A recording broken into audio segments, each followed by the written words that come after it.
Pulo Rap Battle League, Kalayaan 5 at Titulo 2025. Pulo magingay! Yeah!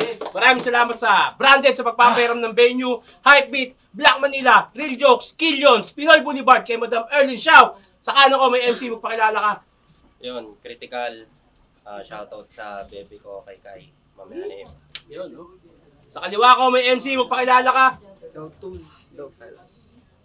Nanalo ng coin to si Tuz. Pinili niya muna si Critical. Pakinggan natin, tara! Pulo game! Game! Alam nyo karime ng Sugar Plum? Wu-Tang Clan. Walang connect sa'yo yun. Tugma lang. Ganyan yan gumawa ng berso. Tatalakayin niya pangalan mo ng nakamulti tsaka wordplay tas igagan bars niya na lang. Kung ano-ano pa pinopoint mo ng pinopoint, tangina mo, pointless ka naman! Kung puro tungkol sarili bars lang ang naibig mong gawin, ako Daryl Yap kahit mabars puta i-direct pa rin, no? Diba ganyan ka? Magsi-selfie bars ng walang sense at di naman sa akin konektado sa akto. Yung selfie mo naka 0.5 kasi yan layo masyado. Magaling daw mag-predicto dito bro. Ganyan na yung likha niyang patago.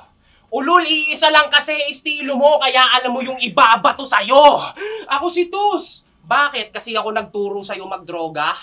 Ako si Tuz. Bakit? Kasi nasa hulihan ka ng sobra? Ako si Tuz. Pero nung nilaban sa akin, burado na siya. Oo, Tuz ka nga kasi pulado ka na. Tapos talo ka pa kahit humabol pa. Gago ka ba? Total shady record ang trip mo. Ayan, burdado ka na. Hoy, Eminem wannabe. Tanda mo, swimming sa pansol, despedida ni Prince. Sinabog lang kita noon para matsupa na ako ng jowa mo, Brad. Magkamukha daw kasi tayo, di lang magkasinlaki ng burat.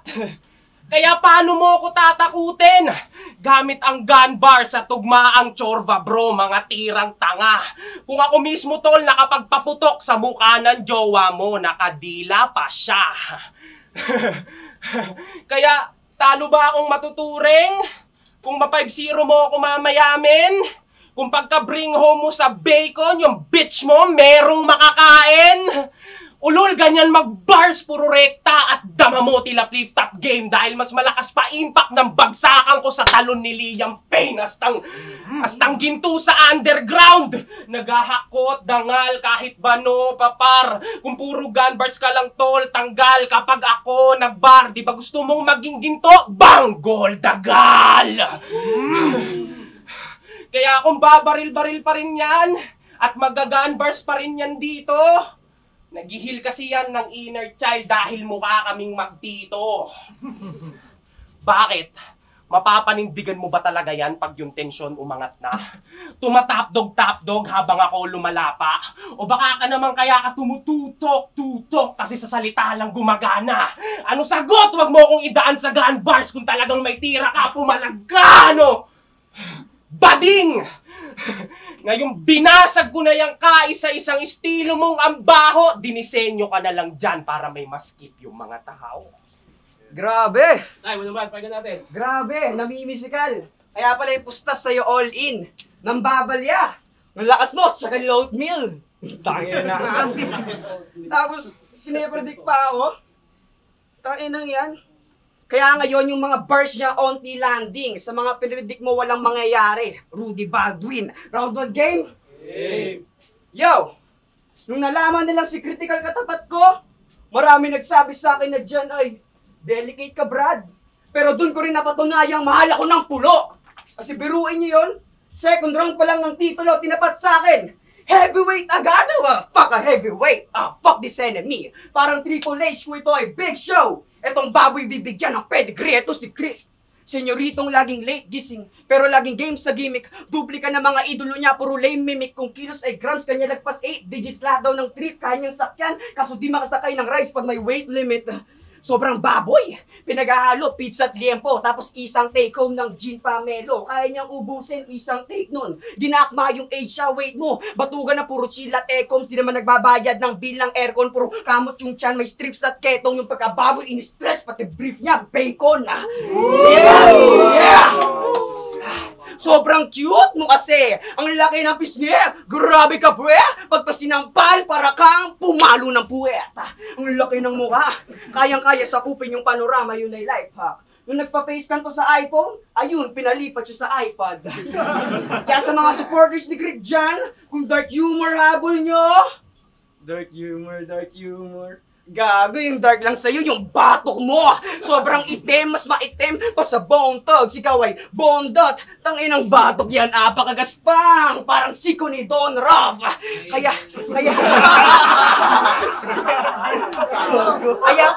bilang lang yung taong kayang tiisin yung amoy mo.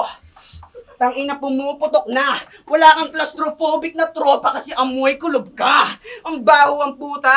Kaya ako ikaw yung ride or die na tropa. Ako na yung atras. Kasi pagkatabi kita, tol, para akong naka-helmet ng angkas. Nangyari yan lahat kasi sobrang takaw mo. Sa pagkain walang sinasanto. Kahit osya ata, kaya isabay sa kanto tapa. Atheist yan ha, pero yung katawan pang santo papa. Pero bawal yon kasi may jowa to na body pa. Body? Pwede pa, bodyguard. Slogan nila, kasama kang tumaba. Ha? Gago ka, bro? Huwag nyo nga kaming pinaglololo ko? Eh bago pa kayo magkakilala, matataba na kayo.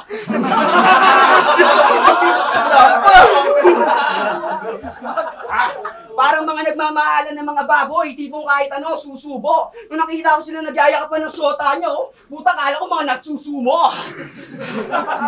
Hindi kayo nakakakilig. Para kayong mga biek, parang tusinong magkakadikit, masyadong hectic. Sa sobrang yung sweet, parehas na rin, mukhang diabetic.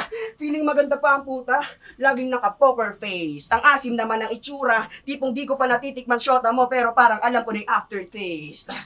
Law student syota niyan. Na dinidefy laws of physics kasi para sa kanya yung gravity, doble madalas. Kaya hindi magiging pantay-justisya sa Pinas kung siya ilalagay sa timbangan ng batas. Kahit siya, mahirapan siya ipagtanggol ka. Kahit yung poses parang mapipigtas, tingnan nyo ba naman, katawan pa lang, wala na sa korte, kaya paano kanya maliligtas? Ako dahilan, pag nakita niyo story ni Crit na nag-gym sila ng jowa niya. Chubby is the new sexy. Mukha na nga bola, binobola pa. Babaguhin na daw nila routine nila, oh. Tipong 3 jumping jacks pa lang. Boom, gutom! Wala namang problema sa akin yon. Pero pag lumindol, fault nyo yun. Parang fusion. Kasi yung lupa sigurado na bitak. Dalawa silang bubuo ng big one, kaya nga damay kabiyak. At nga pala, maraming sulat na hindi na-spit. Round 3 niya kay Ezekiel. Pagkapanalo niya nung Elims, default. Kaya marami siyang gagamitin doon sa akin na panindak. Start talking shit, Crit. Total yung mga i-spit mo sa akin ngayon, puro imbak. Start talking shit, cutie. Kaya, pakalabahan, pakinggan natin. Nandadamay ng jowa. Akala niya grabe na linyahan. Kesa naman sa'yo, tinatanggap mong tira-tirahin siya ng iba para hindi ka iwanan. O di ba? Nakasuso ka di ba? Napasubo ka sa babaeng sumusubo sa iba. Game? Game. Alam mo, Tus, pag bobo, itigil na kakabatel! Puta, dickhead ka ba? Sa sobrang bobo mo, hip-hop na may ayaw sa'yo, pinipilit mo pa. Panggap na walang ambag, malamang pati sa skill set wala. Kahit mag-rap ka pa ng mag-rap, hindi ka gifted. Tanga! Kasi onting sip-sip niya lang kay JLC. Susulatan na siya ng madali ang paghalaw. Kaya pala marami tong punchlines at saka knowledge ng araw kasi inistakan ka ng John Lloyd. Siya na magdayaw! Mga parents mong bullshit, stupid, tamang pabaya, kaya tamang hanap ng kalinga sa iba siya. Kaya pala pamilya at turingan kasi ang lalayo ng loob sa isa't isa. Yung mama mong si Annabel, pare, mukhang manikang may sumpa na malaman. Habang manang-mana ka sa papa mong si Francisco kasi mamamatay na siya sa katandaan. Inuubos na lang daw kasi yung gamot niya. Hanggang sa di na ma-afford. Parang Gcash, pagtas ng maintenance, pwede nang i-deposito kay Lord. Kaya kung kani-kaninong tite, willing mag-dive yung mamong bitching sa guys everyday at night time. Etong mother mo na coops, puta soccer na yung moves dahil Messi na yung lifestyle. Kaya pala nag-share yun ng battle mo, no? Tas ang caption din niya, ako si Tus. Yung mother figure, ang buti. Tus din siya, ha? Paano? Kasya 5 fingers sa puke. Pinatay kita sa bars-bars sa bayan mo, kakupalan ko. Makikikain ako sa inyo, tas hold upin ko magulang mo. Tas tataddarin ko pa hanggang mag-grasp to si G. Chainsaw Massacre, tumba yung buong family tree. King ina mo ka? Hoy, konyong Bisaya! Itigil mo yung kaka-English mo, nakakairita na brother. Kung gusto mong patunayan English mo, doon ka sa Grammarly bumatel. Yung written mo at info, pre, ang baba. Pati skills mo, Wex, pambata. Puta English, pandakdak. Sino ka? Si Victor Wembanyaga? Hindi sa lingwahe na babase ang abilidad, bugok pa bebe ka na rapper. Nasa pulo ka pa man din pero wala kang mapalutang na message in the battle. Ano na? Doble sakit ng pagkawasak ng karakter mo't stirong walang great sounds. Inaplayan pa kita ng self-doubt at alam mong mahirap malunasan kapag psych na yung nag-breakdown. Binigyan kita ng break! Kaso sa tolerance, kaya sa susunod tungtus, hindi na mag-a-appear. Panoorin mo na lang ako mag-champion! Panonoorin kita magbago ng karir. Tayo, pangalawang bahal, pahinga Sinisita pa yung pagsabi ko nang ako si Tus. Yun ang ginagamit niya pambaon. Sinisigaw kong ako si Tus para si Arik hindi na magtanong. Ganun kasi yun. Kaya sino dito yung mga may pamilyar sa hinayaan ko siya magpabomba doon para makabomba ako. Eksaktong linya niyang sinabi laban kay Ezekiel sa FRBL tukol sa kanyang mama. Ano gusto mo sabihin namin doon, Crit? That's gangsta? Ha? Masyado mong pinapatunayan na tunay kang G. Kung kay Tupac, dear mama, kay Critical, my mama sa bitch, yun ay curse word. At ikaw ang unang sumalo. Dahil sa sinabi mo, pinatunayan mo lang na deserve mo masabihang putang ina mo. Kasi bakit? Bakit? Halos mamatay na yung sa gutom. Tinitipid yung sarili para lang ikaw ay mabuhay, tol. Tapos binaboy mo lang yung nagpapalamon sa'yo. Puta, paano mo nasikmura yun? Pweh! Pagluwal sa'yo ang dahilan kung bakit nasira ang kanyang figure kahit magpa-laser ng face. Sa sobrang laki mo kasi nung pinanganak ka hanggang ngayon yung nanay mo nagle-labor pa rin. Tapos puro ka lang hilata dyan. Kupal ka habang yung tumatayo mo nag-iisang magulang, kuba na. Walang respeto. Nakalimot sa paglingon lito na ata, pero palong-palong inuumaga, nag-inom ka gatas. Yan ang sabi ng inang binubutasan ng anak na kailanman hindi pinagbuhatan. Tila sa palo ay kinulang ata magtinuka bata, di sapat sa iyo yung palo, dapat pag dinisiplina ka kinukulata. Total, masyadong chill sa buhay. Feeling malamig. Sa sobrang cold mo, umasta baka yung nanay mo umuwi ng naka-ref. Di ba ang sangasan ka? Blood still I die, tumula nung simula. Pwes patunayan mo, sa lamay ng nanay mo magsuot ka ng pula. Sabihin mo lahat, di ba mahal mo siya? At halikan mo siya gamit yung labing ginamit mo pang bastos sa kanya. Kaya boss, ingat ka dito, baka pati ikaw hinahanapan na ng butas. Dahil sa paggamit mo sa nanay mo, pinatunayan mo lang na sa mga disipulo ni Shernan, ikaw yung may labi ni Judas. Tapos bakit ba? Lakas mo kaming pangaralan sa mental health namin. Bakit? Mental health namin? Ha? Sa battle ginagamit pang knockout? Payag kayo nun, papangaralan kayo ng sex student na first year dropout. Patawa ka? Bakit? Naranasan mo na ba ma-depress at mawalan? Hindi porket alam mo yung tawag at definisyon, alam mo na rin yung pakiramdam. Kaya tama na pang bibilog sa amin, gamit yung mga emosyon na kinahon, stop running your mouth about that, total di mo natapos yung field na yon. Tapos flip top ready agad? Porkit kayang gayahin estilo ng mga flip-top contender. Ulol, sa sobrang lakas mong mamirata, manatili ka dyang flip-top observer. Ang lakas. Yeah! Ang lakas pa magpapansin kay EJ Power, oh. Kasi kaya niya daw gayahin yung dark humor. Wow! Tapos proud ka, hindi ka magiging kanang kamay ni EJ, manatili kang second hand niya. Pilit na pilit yung pagiging asshole. Kulang na lang butt plug para manahimik tong Wex. Total masyadong shit galawan mo, pwede kang kamay ni EJ. Napamunas ng puwet, gayang-gaya lahat. Gayang-gaya lahat, pati gesture. Gago, gayang-gaya lahat, oh, pati gesture. Tangina, parang anito to. Skaka, silong mo sa anino niya, naging anino niya na to. Tsaka hindi ka magaling. Hindi ka magaling, kaya wala kang choice. Last resort mo magpakalunod sa kulang na obra. Karma is a bitch crit, kaya nga may puta kang syota. At sa putang ina mo, na masyadong pabaya, ako na bahala maglaglag sa anak nyo, total hindi nyo nagawa. At yeah! Handa ako sa lahat ng aking matatamo. Kaya kupalin mo na ulit ako, crit, na parang mama mo. Ay, muling bahan, pakinggan natin. Yung mama ko daw nasa ibang bansa. Akala mo, grabing wasak. Okay lang na nasa ibang bansa siya kesa naman sa mama mo na nasa Pinas nga nagdudusa naman kasi may walang kwenta siyang anak. Milyon na napundar nun sa Canada. Tipong grabing lago. Kaya nun bumili ng jetpack, airplane, kahit chopper pa bro. Hindi naman siya katulad ng mama mo na nagpapakantot pa sa ninong mo para may budget kayo. Game?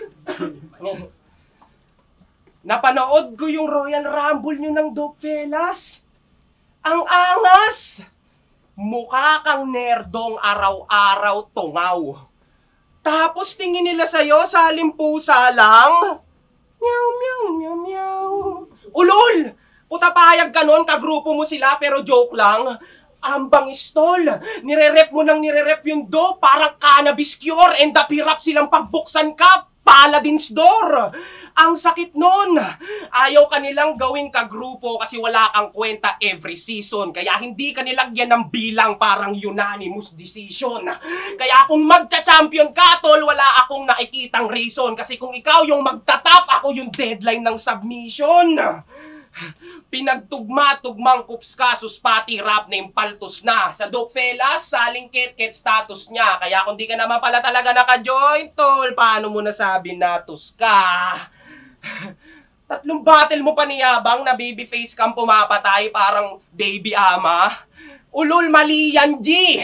Pues lalampasan ko lang tong babyface infancy. Ang baduy mo mag-isip kung lumetra ang sagwa. Puta, amats ka. Walang gasolina, kaya paano aapoy ang mga banat niya? Talagang iiyak lang tong baby kasi walang karga. Ulol! Hindi ka nakakakilabot lumetra kahit nakatodo pa ng gravities. Madali lang lampasuhin yung tismo parang uno mas sa anghilis. Di mo alam na mamamatay ka na sa sobrang bilib sa atake skills. Puta, wala kang self-awareness, ganyang kaka-narcissist. Mga bala, walang tsamba, tsak tatama ng tatama. Itong bata, igagapang sa argadang nakahasa. Malalakang, malalapa, pakasasa ka sa baramot pasada na pababa lang na parang may papara. At kung aasa rin akong baboy netong ogag sa larangan, nakakatawang ang lechon pa tsumibog sa'yo sa oras ng handaan. Kaya walang bibilib sa ginet mo na stilo punet ka pa rin, kaya di ka makabuelta. Kung talaga nga naman lupit ka at meta sa trend, bakit nga ngayon tangina mo di ka mabenta? At ang masakit, malapit na mag-end at kahit magapit, parang panting na sa puwerta. Kahit lahat ay binuno para magatitulo, di mo to makukuha, magbabayad ka ng renta! Isa yan sa di mo kayang gawin. Puro wordplay. Nag-stick lang siya sa bars. Parang no bail. Okay. Buong pagkatao mo winasak. Hindi lang typical na line mac. Kaya wag kang sasali ng tournament kung alam mong may critical sa line up. Sa pulo pa nagpayanig hanggang sa panggagago pa lang. Hanggang may mapuwing dyan. Ngayong ginagalaw ko tong bitch parang gaara. Kontrolado yung sand. Lahat-lahat na ng sakit na ipangtakil sa tanga. Yung inakala mong critical lang, may true damage pa pala. Yung, Ay, muling bahan, pakinggan natin. yung nanay niya daw kayang bumili ng jetpack at ng barko, kanyang binida. Kung kaya niyang bumili ng ganun, bakit wala kang kotse? Ni isa. Tanginang yan. Ganto ang produkto ng kabataan na DDS. Feeling cold-blooded na anak mayaman na 3GS. Kasi sabi niya, wala namang mali. Mas ligtas na nga kami nun. Okay, sige. Sabihin mo yan. Sa tito kong binaril sa may daan. Sabihin mo yan. Sa tropa kong na-curfew lang pero biglang tinaniman. Sabihin mo yan. Sa mga batang nadamay lang naman. Sabihin mo yan. Sa mga taong di marunong manakit pero sa balita mga nanlaban. Sabihin mo yan. Sa pulis pag ikaw ay nadakip at huwag ka magtigil. Subukan mo bumoses habang pinapakausap ka sa labi ng baril. Ito kang din naman. Kaso sa battle rap mo lang danas. Ako'y mistula na pulis na papatay ng mababang level para rango ko tumaas. Diba? Yeah, diba gusto mo makilala sa kalye? Pwede yun, may placard pa. Kaso sa mouth may foil. Pag iniwan kang nakahandusay sa daan, literal kang gutter boy. Kasi yung estilo niya daw, trauma response lang. Wow! Ginamit pang excuse para sa tahol niyang panggago. Sa bagay, yung ginagaya niya nga, self-proclaim na may PTSD kakatrain ng aso. Uhaw ka sa palakpak. Kaya nag-clap back bawat allegations. Kaya tama lang na invalidate ka, total vina-validate mo para lang sa validations. Kasi feeling niya, ibang klase na siya. Nagkatama lang sa low-grade na shroom. Hindi porket lagi kang lutang, ikaw na yung highest in the room. Tingin niya wala nang mali sa ginagawa niya. Yan ang napapala mo, kakahit. Siguradong laging may tama kasi isang narcissist. Ganyan ka kasi yung tatay mo, binrasi yung nanay mo, kaso sa pukay pumasok kaya naging bigger size. Finisting yung nanay mo nang pinagbubuntis ka niya, kaya nagka-trauma inner child. May daddy issue ang puta, kaya kay Tatay Digong niya nakita yung comfort. Gusto niya yung mukha ni Duterte ilagay sa 30. Remembers daw, kasi yung tatay niya umiskor muna ng bato, bago sila talikuran parang curly. Pinagkaitan ka ng oras ng ama mo, nakikita lang kayo sa tuwing birthday mo, ganun ang kanyang family type. Tapos yung regalo sa'yo, Rolex na galing Tiangge, literal na di ka mabigyan ng quality time. Wow! Kaya lahat ng chemical, pinag-halo-halo sa katawan, kahit yung tama hindi na mag-land. May allergic reaction siya sa ama niya kasi wala silang nabuo na bond. Pero okay lang daw. Okay lang daw kasi nagsusustento naman. Nakakabawas daw sa expenses kahit papaano, kaya medyo niya like. Nakakatulong nga usapan balance, di ka naman naturuan mag-bike kasi yung tatay mo parang nakapiring na trabahador. Kasi yung kita minimal. Paglasing yung tatay mo, trip niyang sa bunutan nanay mo hanggang sa maging semical. Heavy bar pinangahataw, delikado kayong iniwan. Literal, sobrang dilim ng paningin ng papa niya. Parang batok ni Critical. Kaya, wala kang pakay kung basusin ko sila. Wala kang karapatan na ako ay sitahin. Huwag ka magpakabirhen sa harap ng putang ina mo na una mo yan gawin. Kaya huwag ka na magtaka kung ba't hanggang ngayon, andito ka pa rin, si Critical ang patunay na hindi porkit walang preno ang bibig, malayo na mararating. Masama na to sa'yo. Kaya tumigil ka na lang. Yun ang mas mabuti pa.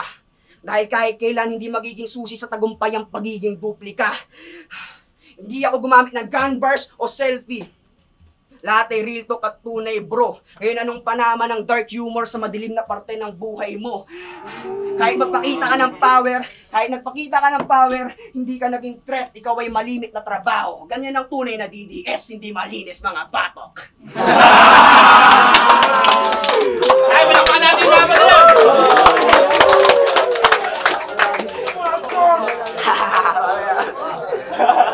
Tangina, palakpakan mo na natin yung laban na yun! Kalayaan 5, titulo 2025 dito sa Branded Munoz QC. Maraming salamat sa Hypebait, Black Manila, Real Jokes, Skillions, Pinoy Boulevard kay Madam Early Xiao. At ang boto ng Orado mag-a-advance sa susunod na round 5-0 para kay Tuz. Solid. Yo, shoutout ko lang UG Players, Dope Fellas, Synergy. Shoutout kay Kuya Genesis Desus, sa mga toro ko nasa likod, kay Mary Kay. Yo, salamat. So yun, binoto ko si Tuz. Parang kitang-kita yung gigil ni Critical sa 3 round. Pero kada round nalagpasan siya lagi ni Tuz sa rap skills tsaka sa kung paano magtimpla ng punchline si Tuz. Lumalamang siya lagi. Kaya Tuz nanalo. Singo, binoto si Tuz. Round 1, nag-ano ko doon, nag-tie, parang halos pares eh. Sa giging round, si Tuz no round 2, nag-rap skill siya, tapos kuha niya rin yung sa round kasi every 2 to 3 lines punch siya ganun siya binoto si Tuz. Round 3, even binigay ko ito sobrang dikit lang nun, sobrang maliit lang na lamang. Ang ganda lang ng bars ni Tuz doon about sa mga nakukuha, tapos nag-enter siya ng comedy na BTS, malinis mga bata, kaya binoto si Tuz. 1, pantay, tapos 2, 3. Yo, hi, may hirap i-judge. Round 1, binigay ko yung kay Tuz. Di siya, grade na lang, round 1. Tapos, Round 2, tinabla ko yun kasi sobrang grabe yung deliver nila, respeto sa delivery nila yung critical. Round 3, kala ko kay critical na yun, pero nag-punch. Sobrang grabe yun. Bawat punch may talaga, may pantinginan talaga. So 1 and 3 kay Tus, round 2, tabla. Yung mula nga pala ng high grounds, binoto ko nga pala si Tus. Bale, bumasa na lang ako kasi halos talaga dikit yun eh. Bale, all 3 rounds mas lumamang talaga si Tus sa delivery, sa crowd reaction, tsaka sa mga punchline. Mas effective siya ngayon. Kaya binigay ko all 3 rounds kay Tus. Yung skill, try to manage. Binigay ko all 3 rounds kay Tus. So, ayun. Yung round 2 may tendency sanang makukuha na ni Critical. Kaso, yung bandang dulo ni Tus, yung parang mag-choke na siya, tapos naka-recover siya, sobrang lakas, tapos natapos niya rin yun ng maganda.